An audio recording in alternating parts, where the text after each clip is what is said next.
오늘 본문 고린도후서 9장 말씀을 읽었습니다. 9장 말씀은 8장 말씀과 한 묶음으로 되어 있습니다. 무엇에 관한 이야기냐면 연보에 관한 이야기입니다.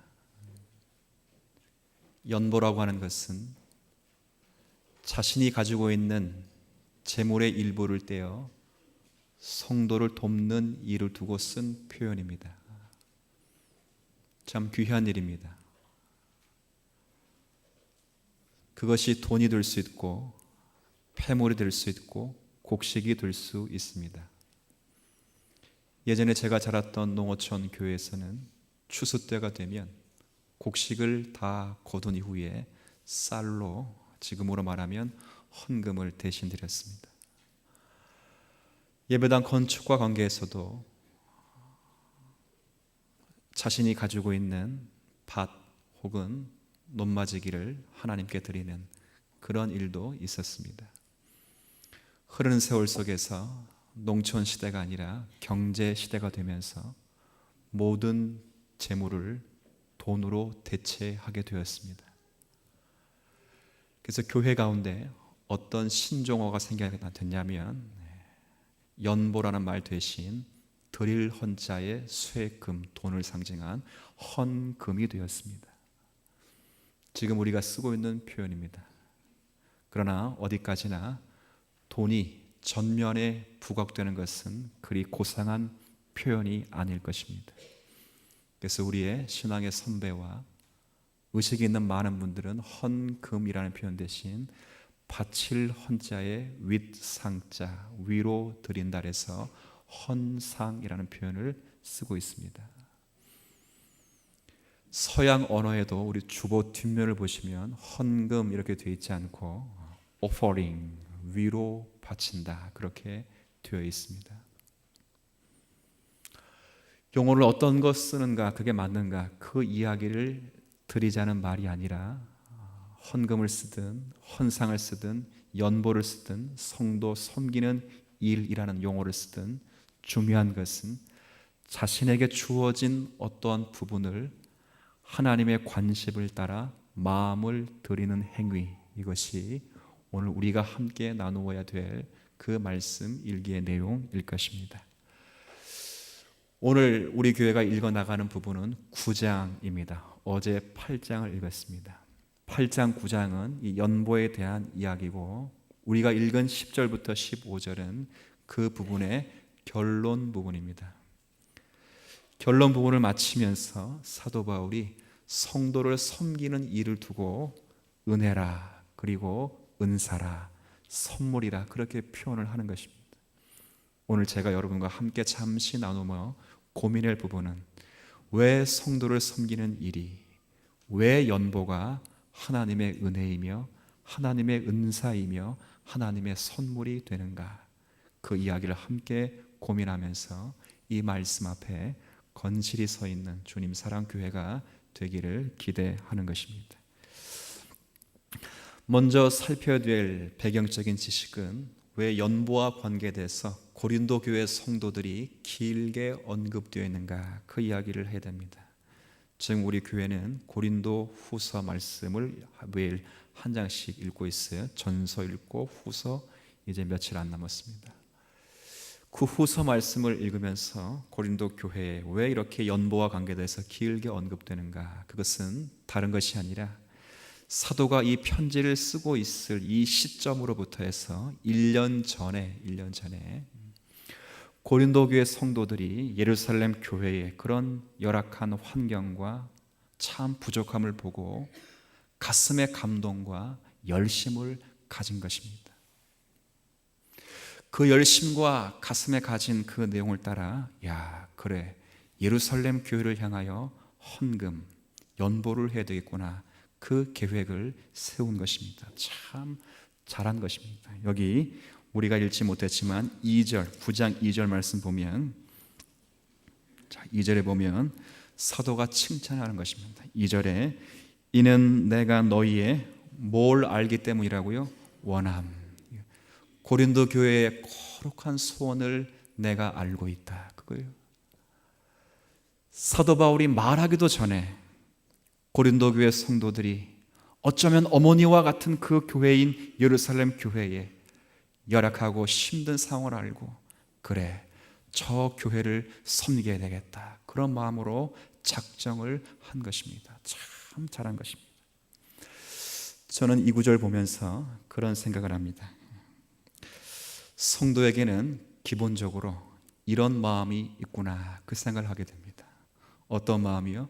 성도를 돌아보는 그런 마음, 교회를 돌아보는 그런 마음이 있게 되는구나. 전 그 생각을 들었어요.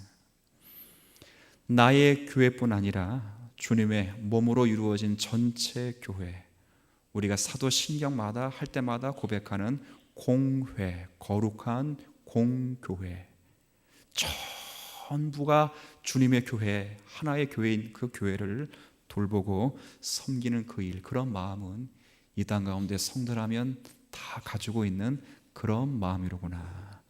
맞습니까? 어제 고창 선민교회 저를 포함하여 21명이 다녀왔습니다. 귀하게 생각합니다. 감사하게 생각합니다. 21명 대원들이 가서 고창 선민교회를 이렇게 보는데 모두가 마치 자기 일처럼 자기 행사처럼 안내를 서고 주보를 드리고 설거지를 하고 서빙을 하고, 시키지 않았습니다. 제가 절대 시키거나 그러지 않았습니다. 또 어떤 분들은 그 있는 2-3시간 동안 계속 교회당을 살피는 것입니다. 이렇게 왜 슬프는가 유심히 봤더니 나중에 하신다는 말씀들이, 이 교회에 무엇이 부족한가, 무엇이 필요한가 라는 마음으로 살피는 분들이 있었습니다. 감사하죠. 성도는 그런 마음이 있는 것입니다. 지역 때문에 필요에 따라서 예배당을 짓고 여기가 우리 교회다 이렇게 말할 때, 동시에 주님의 몸된 진리를 고백하는 몸된 교회는 하나 있는 줄 아시고 거기에 마음 쓰는 교회가 되면 좋겠다, 그런 생각을 하는 것입니다. 저는 그렇게 생각합니다. 이 땅에 살아가는 교회 가운데 특별히 도심 속에 있는 교회 같은 우리 교회는 항상 농어촌 교회와 또 멀리 외국에 계신 외국 선교사들을 마음 쓰며 그들을 위하여 이런 일정의 연보를 하는 것은 그건 잘하는 일이다, 그렇게 생각이 됩니다. 먼저 축복합니다. 이런 일에 주님 사랑교회가 은혜 있기를 진심으로 바랍니다. 고린도 교회가 참 잘했습니다. 참 잘했습니다. 받은 은혜가 너무 감사해서 자신이 먹을 수 있는 것을 반을 쪼개 예루살렘 교회를 향하여 헌금하겠다. 참 잘했습니다. 그런 거룩한 마음이 고린도 교회 성도들에게 뿐만 아니라 고린도 교회 성도들을 통해서 많은 교회들이 도전을 받은 것입니다. 특별히 주변에 있는 지역 교회인 마게도냐 교회들이 고린도 교회가 연보하기로 작정한 것을 보고 감동을 받은 것입니다. 2절 말씀에도, 자, 이는 내가 너희의 원함을 알미라. 내가 너희를 위하여, 자 보세요, 마게도냐인들에게도 아가야에서는, 이 아가야는 고린도 교회가 속해 있는 큰 지역이고 아가야의 수도가 고린도 교회입니다. 고린도입니다. 그래서 같은 말입니다. 고린도에서는 1년 전부터 준비하였다는 것을 자랑하였다. 그러니까 그걸 자랑했다는 거예요. 그래서 그런 자랑과 거룩한 열심과 소원이 너희의 열심이 퍽 많은 사람들을 뭐 하겠어요? 분발하게 하느라. 고린도 교회의 거룩한 소원을 따라서 마게도냐 교회들이 분발하여 그 교회도 예루살렘 교회의 열악한 환경을 돕는 것입니다. 참 잘한 거죠. 근데 문제가 생긴 것입니다. 문제가 어떤 문제가 생겼는가? 고린도 교회가 욱하는 마음으로 은혜 받고 마음을 다 열심을 내겠다고 소원해서 마게도냐가 이렇게 한 것입니다. 마게도냐는 이게 있는 살림으로 한 게 아닙니다. 8장 어제 읽은 말씀 보면 극심한 환난 가운데, 극심한 가난 가운데 풍족히 연보를 하였다, 그렇게 되어 있어요. 자기도 먹고 살기 힘든데 고린도 교회가 마음을 받아서, 야, 그래, 우리에게 복음을 전해주신 예루살렘 교회, 우리의 교회, 모 교회가 되는 예루살렘 교회를 이때 한번 돕지 않으면 언제 도울까 하는 마음으로 마음을 쓴 것입니다. 근데 문제는 고린도 교회에게 선한 영향력을 끼쳤던 마게도냐에게 선한 영향력을 끼쳤던 고린도 교회는 작정을 하고 실제 헌금을 했을까 안 했을까요? 안 한 거죠. 그러니까 사도 바울이 길게 쓴 거야. 길게. 그 일을 준비시키기 위하여 사도 바울이 편지를 쓰고 그 계획된 것이 실현되기 위하여 사도 바울이 사람들을 파송하는 것이 8장 9장에 됩니다. 문맥을 좀 돕기 위하여 몇 절을 한번 읽어보시면 이해가 될 겁니다. 8장 10절 말씀.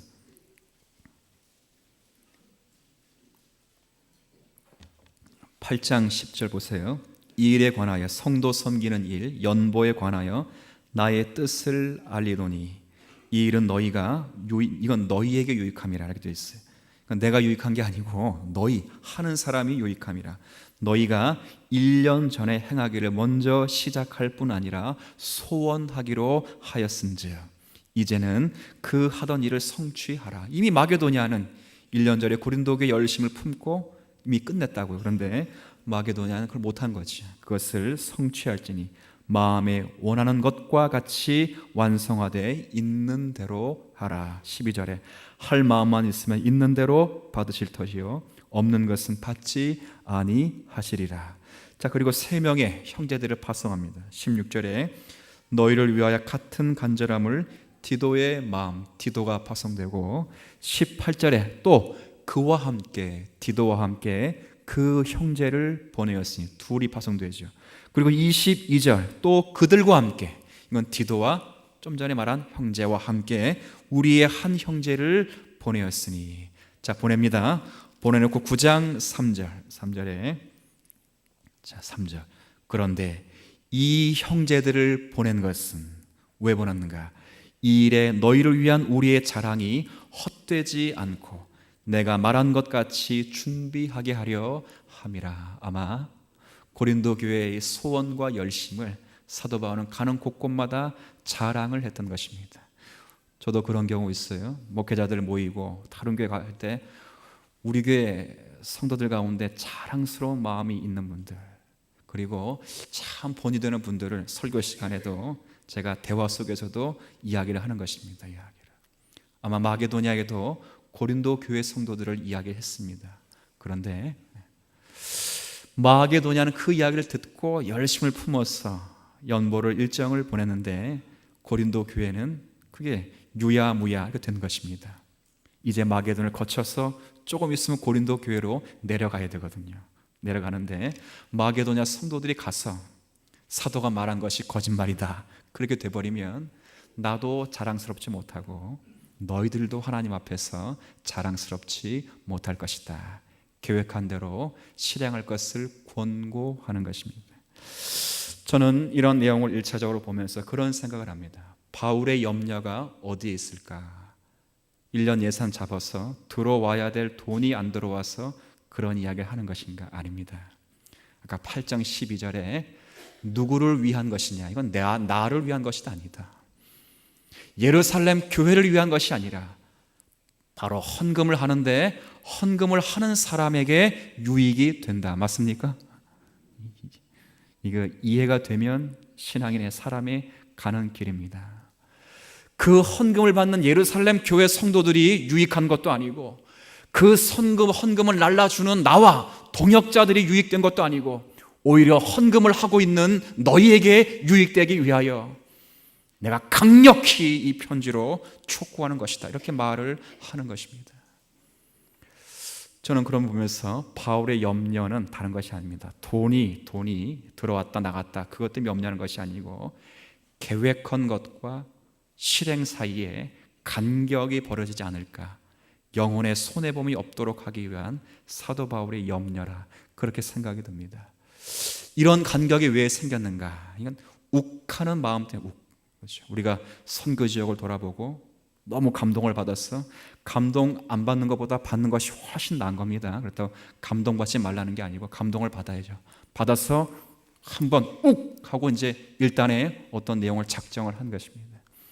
흐르는 세월 속에서 살아야죠. 밥 먹어야죠. 아이 학원 보내야죠. 이것저것 바쁘죠.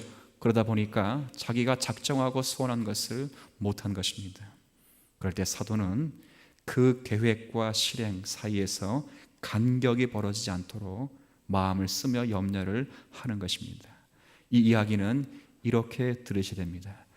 저는 신앙이라고 하는 것은 하나님의 섬김 그리고 긍휼에 동참하는 성도의 삶은 욱하는 감정으로 한 번에 무엇을 해드린다는 것이 신앙인의 원리와 자세가 아니라 그렇게 말씀을 드리고 싶습니다. 진정한 신앙의 삶의 원리는 욱하는 마음으로 무엇을 하는 것이 아니라 습관적으로 몸으로 익힐 수 있는 최소한에서 그리고 바로 그와 같은 마음으로 할 수 있는 자리에서 늘 꾸준히 하는 것이 진정한 성도의 섬김이 될 것입니다. 빌립보서 말씀 보면 사도 바울이 감옥에 갇혀있는 사도입니다. 감옥에 갇혀있는 사도가 모든 성도들이 감옥에 있는 사도를 위해 걱정할 때 거꾸로 사도는 밖에 있는 성도를 걱정하면서 기뻐하라 이렇게 말하는 게 빌립보서 내용입니다. 그러면서 1장 5절에 사도 바울의 감사의 기도 제목이 감사. 그게 뭔가?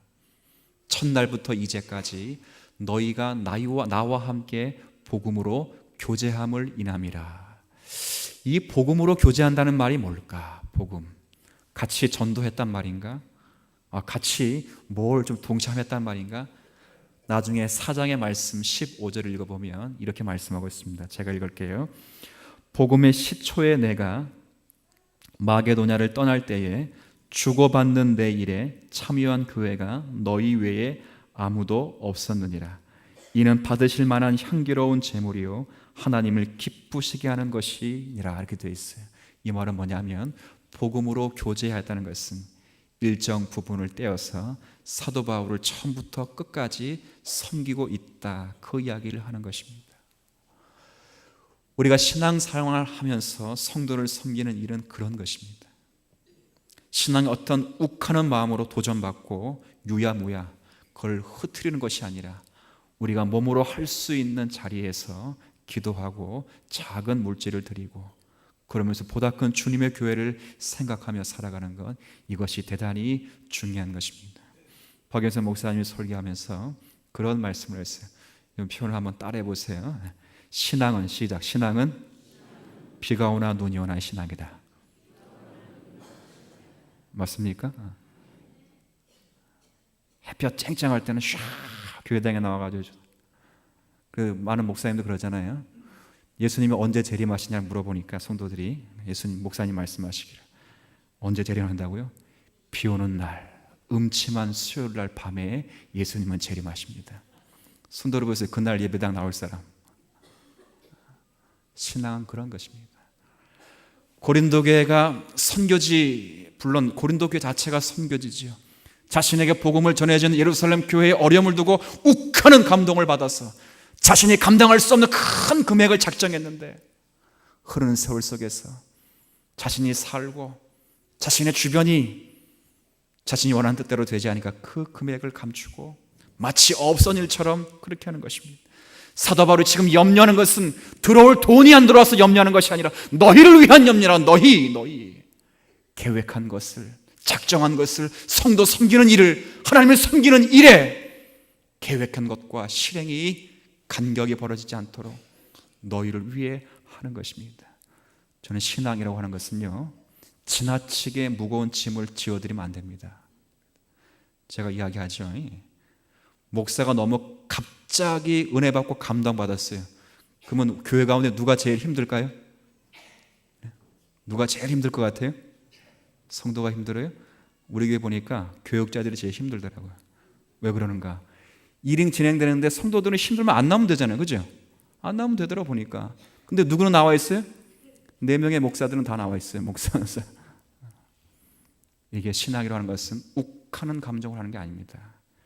여러분이 지금 할 수 있는 바운더리에서 지금 내가 과연 누구를 섬기며 기도하고 있고 누구를 위하여 도구하고 있으며 누구를 향하여 마음 쓰고 있는가를 곰곰이 생각해 보시면 이건 우리가 성도로 살아가는 삶의 자리가 어디 있는가를 가늠할 수 있는 잣대인 것입니다. 아무쪼록 먼저 축복하는 것은 받을 수 있는 자리에서, 그리고 주실 수 있는 이 자리에서 몸에 배인 훈련처럼, 습관처럼 성도 섬기는 일을 잘 감당하는 저와 여러분 되길 진심으로 축원합니다. 그리고 이제 본격적으로 잠시 살펴볼 내용은 그런 것입니다.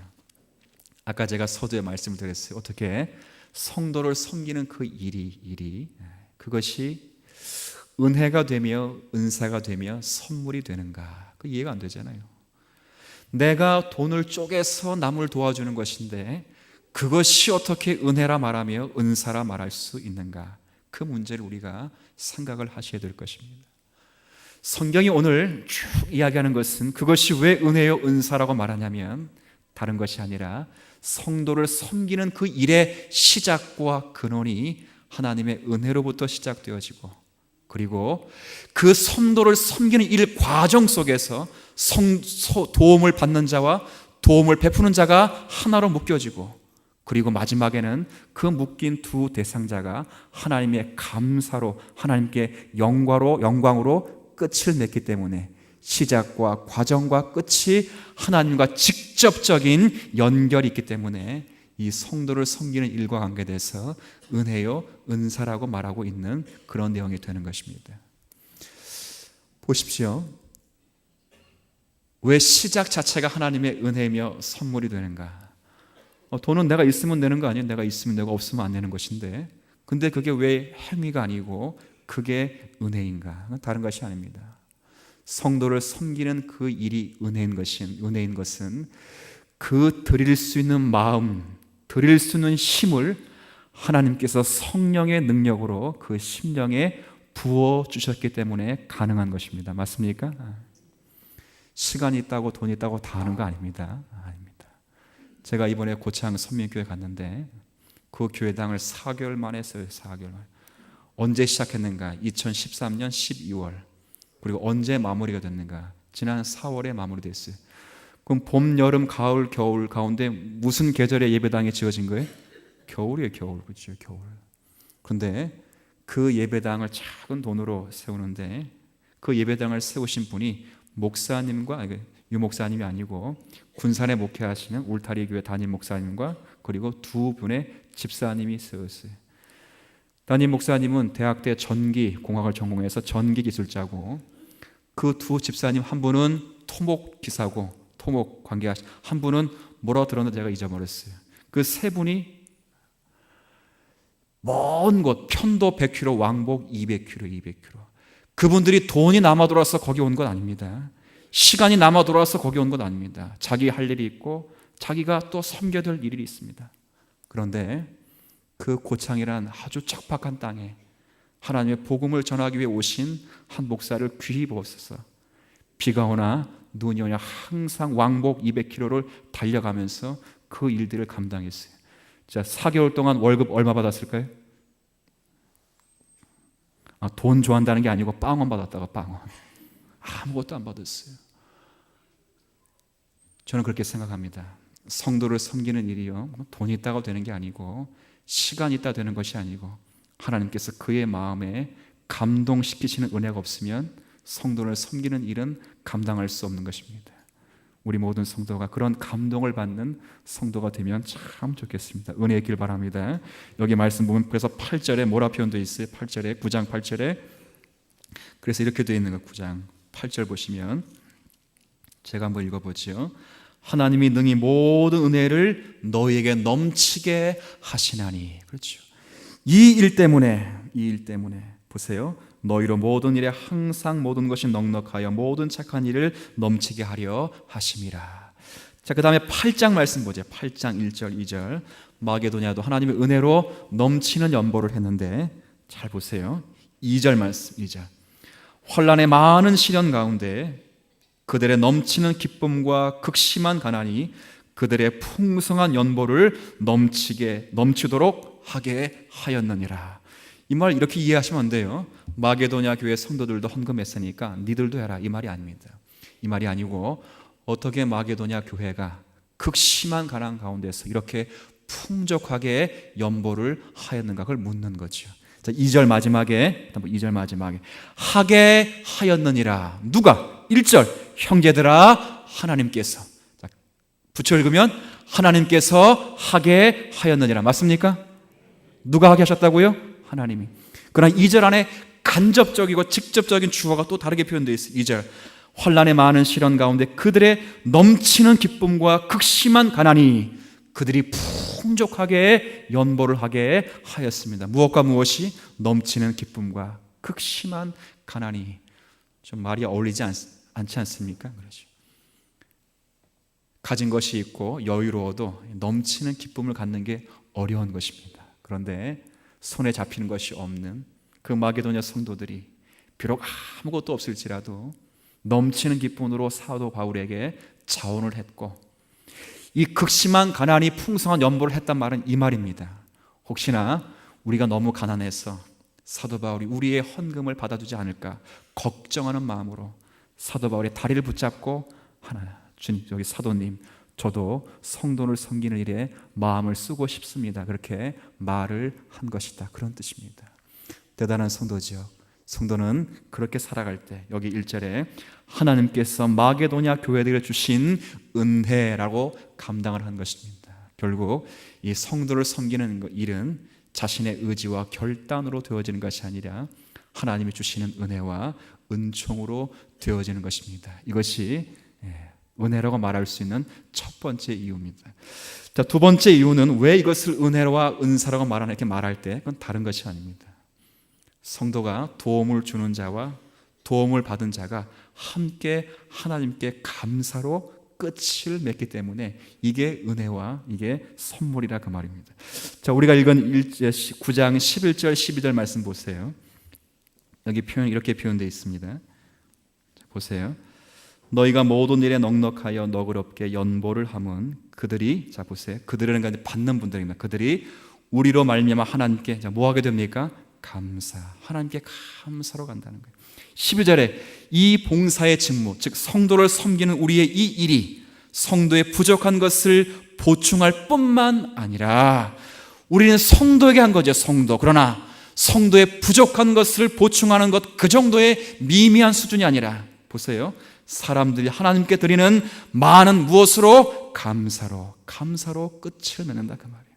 13절에 이 직무로 증거를 삼아 너희가 그리스도의 복음을 진실히 믿고 복종하는 것과 그들과 모든 사람을 섬기는 너희의 후한 연보로 말미암아 하나님께 무엇을 돌린다고요? 영광을 돌리요. 감사와 영광으로 항상 끝이 나기 때문에 그런 거죠.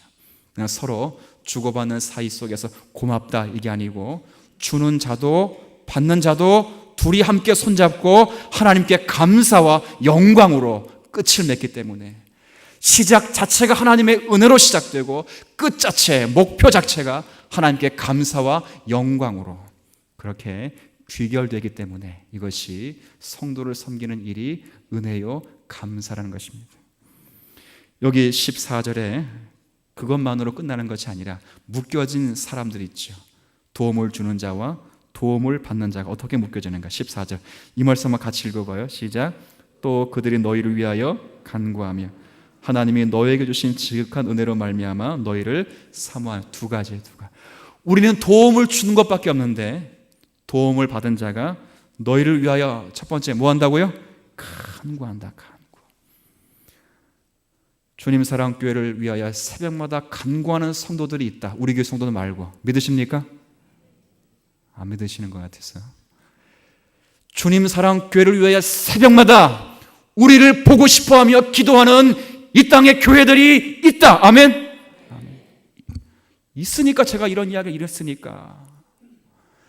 우리는 그들의 도움을 준 것뿐이 없는데 그러나 그 도움을 받은 자가 하나님께 감사하면서 우리를 위해 새벽마다 기도하는 성도가 있고 여기 14절 마지막 말씀처럼 우리를 간절히 사모하며 보고 싶은 성도들이 이 지구상에 있는 것입니다. 이 말은 뭐예요? 우리는 은혜 받은 것 때문에 은혜로 섬긴 것뿐인데 하나님이 은혜 받은 자와 은혜로 섬기는 자를 묶고 함께 감사로 연결하고 이 땅의 지상에 있는 동안에는 섬기는 자와 섬김을 받는 자가 서로 간절히 기도하고 감사하도록 하는 하나님의 장치가 성도를 섬기는 일인 것입니다. 맞습니까? 그래서 이 일에 마음을 쓰는 것입니다. 저도 이 땅 가운데 살면서요, 제가 공부 지금 이 학위까지 할 때까지 제가 제 돈으로 공부한 거 아닙니다. 저를 도와주시는 분들이 주변에 계신 것입니다. 그럴 때 저는 공부할 때마다, 시작할 때마다 그분들을 위해 기도하는 것입니다. 그리고 공부가 마치고 집에 가서 잠을 들 전에 또 그분들을 위해 기도하는 것입니다. 이것이 묶인 것입니다. 그리고 그분들이 보고 싶어서 날마다 사모하는 마음으로 그렇게 공부를 했습니다. 아마 그분들이 아니면 제가 이 자리에 서기가 대단히 어려웠을 것입니다. 성도를 섬기는 것은 그렇게 묶는 것입니다.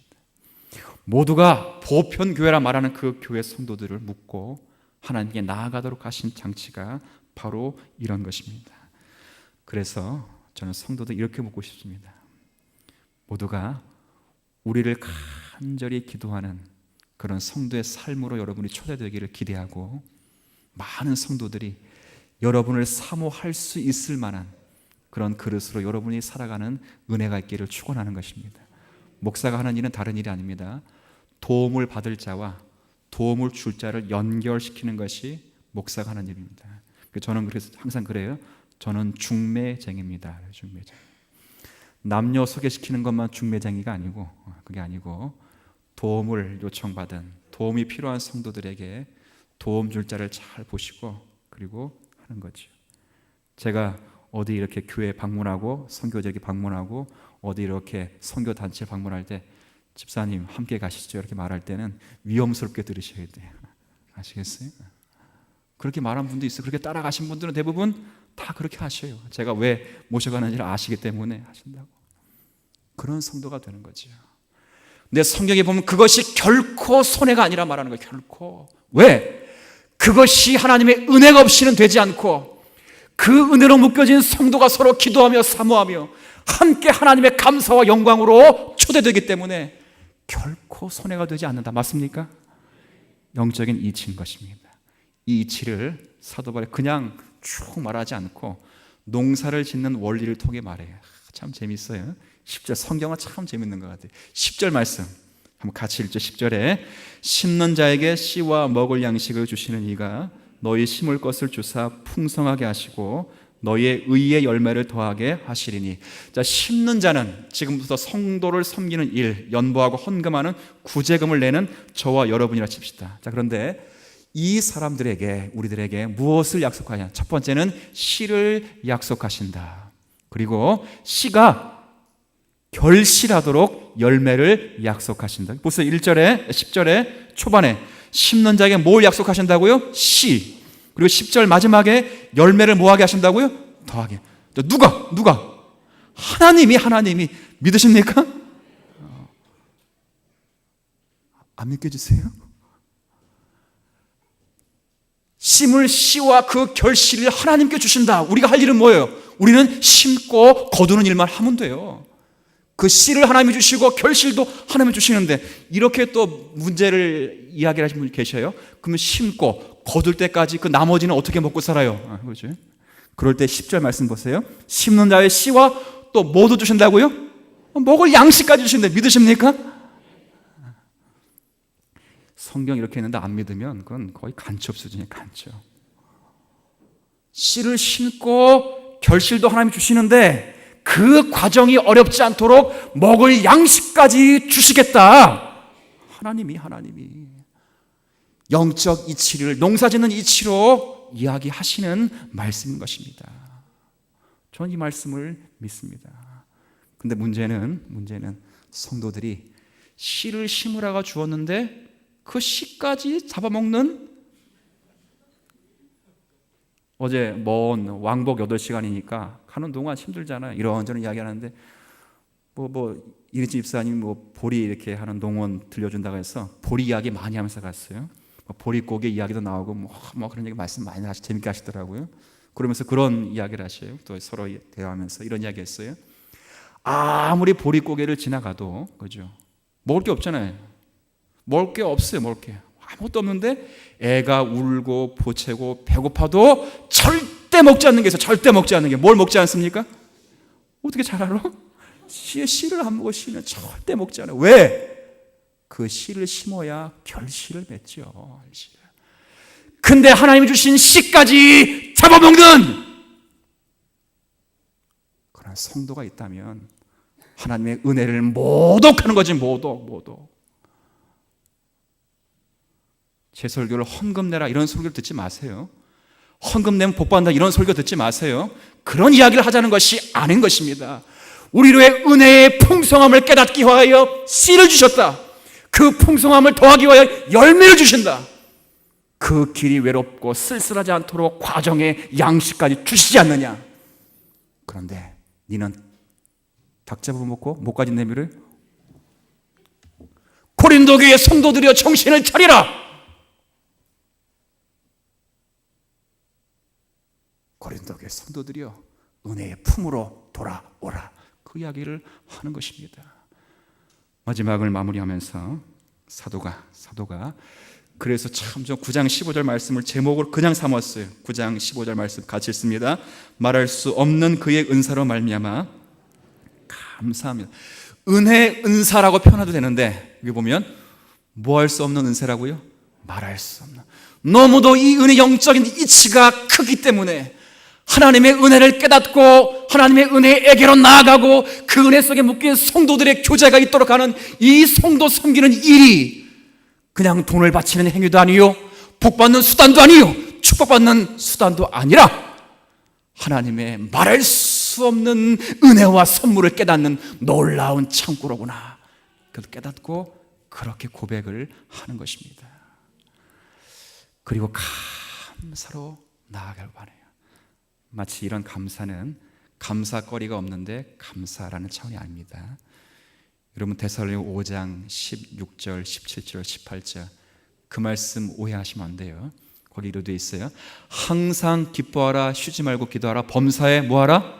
감사하라. 근데 이 말을 이렇게 오해하시면 안 돼요. 기쁩니다. 기쁘지도 않는데 기쁩니다. 이렇다고 기쁘게 된다는 것이 아닙니다. 그 말씀은 그런 의미가 아니고 항상 성도로 하여금 기쁘게 할 것이다. 항상 성도로 하여금 쉬지 않고 기도하게 할 것이다. 항상 성도로 하여금 범사에 감사하도록 하게 할 것이다. 자, 그 이유가 근거가 뭔가? 그리스도 예수 안에 계신 하나님의 뜻 안에서. 중요한 건 뭐예요? 하나님의 뜻 안에서 그렇게 시키실 것이다. 누가? 하나님이. 우리가 아직 죄인 됐을 때 예수 그리스도 안에서 우리가 주신 그 은총으로 이 땅 가운데 성도로 살면서 비록 환경과 시련이 많이 있을지라도 주님께서 우리의 아버지가 되시고 우리의 귀를 기울이시고 복 주시기를 기뻐하시는 하나님이 계시기 때문에 이 땅의 삶이 피곤하고 내 뜻대로 되지 않을지라도 우리는 그분의 뜻을 생각하며 그분의 은혜를 생각하며 그분의 사랑을 생각하면 나는 기뻐할 수 있고 쉬지 않고 기도할 수 있고 범사에 감사할 수 있습니다. 그렇게 말하는 것입니다. 우리가 기뻐하고 감사하고 우리가 쉬지 않고 기도해야만 하나님이 그제서야 우리를 보신다, 이 말이 아닙니다. 하나님이 우리를 그리스도 뜻 안에서 그렇게 세워가겠다, 그 말입니다. 우리가 육체의 손해를 볼 수 있습니다. 우리의 마음속에 힘듦이 있을 수 있습니다. 그러나 착한 일을 시작하신 그분께서 그리스도 날까지 이루실 것을 믿는다면 하나님이 우리 안에서 이루실 그 일들을 소망하며 이 땅 가운데 성도의 걸음을 걷게 될 것입니다. 제가 말씀드립니다. 헌금 많이 하라는 소리도 아니고 헌금한 복 받는 소리가 아닙니다. 이 말은 이 헌금, 성도 섬기는 이 일이 하나님의 은혜와 어떻게 밀접하게 연결되었는가, 그리고 그 은혜 받은 자들이 은혜 받는 자의 그 의무와 그 책임을 감당하는 일로서 이 일들이 있다는 사실을 확인받은 성도로서 함께 주님의 교회 속에서 성도를 섬기는 그 일, 기쁨과 보람으로 잘 감당할 수 있는 우리 모두가 되기를 진심으로 축복합니다. 하나님 아버지,